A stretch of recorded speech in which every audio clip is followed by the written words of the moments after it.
Tutol si outgoing Senate Minority Leader Coco Pimentel sa panawagang mag-inhibit sa paglilitis sa mga senator judge na may obvious bias para kay VP Sara. Dagdag ni Pimentel, hindi na kailangan konsultahin ang Korte Suprema sa mga issue tungkol sa impeachment trial. Ang detalye sa agenda report ni Hannah T.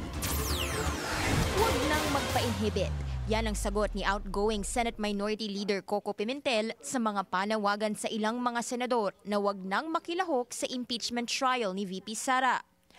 Para sa kanya, kailangang ma-witness ng publiko ang pagboto ng bawat senator judge at posibleng pumabor pa ang inhibition sa impeached official.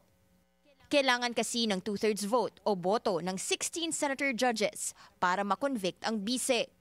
Kung mayroong senador na absent, may sakit, siraan tiyan, nasa abroad, nag-inhibit, nandun, ayaw magsalita, ayaw magpaliwanag, tinanong guilty or not guilty, tumahimik lang, ayaw magsalita. O lahat yung hindi counted na nagsasalitang guilty. Hiling naman ni Senator Risa Ontiveros na kasangga niya sa minority. Sana bumoto ang kapwa niya senator judges batay sa ebidensya. Una nang hiniling ni VP Sara na mag-inhibit si Ontiveros dahil sa di umano'y pagiging anti-Duterte nito. Kakampi man o kritiko ng pangalawang Pangulo, sinusunod ko po ang tungkulin na iyan at inaasahan ko rin ito sa ibang senador.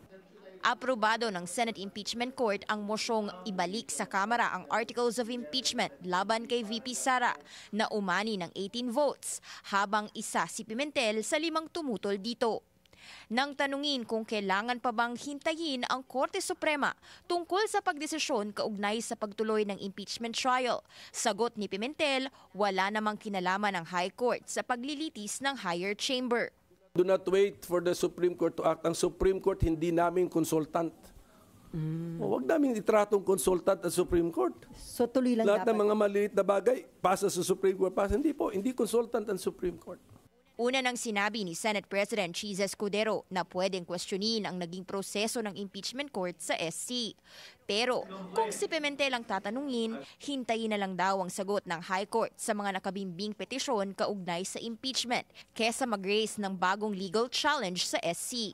Ano ma-achieve nun? Ano lang? Baka bumalik pa sa step 1. Di ba? Hindi natin alam. So wag na, pabayaan na lang yan. Para kay Pimentel, ang di umano'y pause o delay na nangyari, pumabor din sa panig ni VP Sara. Hinihintay pa ngayon ng impeachment court ang sagot ng Kamara tungkol sa kung lumabag ba sila sa 1-year ban rule kaugnay ng mga sunod-sunod na hinaing impeachment complaints nitong nakaraang taon. It really caused unnecessary delay. It introduced a maneuver, a detour na hindi na kailangan gawin. It introduced legal concepts na not so clear ang meaning. When number 1, we could have just assumed it, and then number 2, we could just have asked them simply without returning. Sakaling magkaroon nga ng bagong kaso tungkol sa pagkwestiyon sa impeachment, lalo na't tatawid ito mula 19th pa 20th Congress. Sabi ni Pimentel, lalayo na ang focus ng lahat sa dapat sanay straightforward na paglilitis. Sana raw, sinunod na lang ni SP Cheese ang nauna nitong proposed schedule ng proceedings na dapat sanay na simulan noong June 2 sa halip na June 10.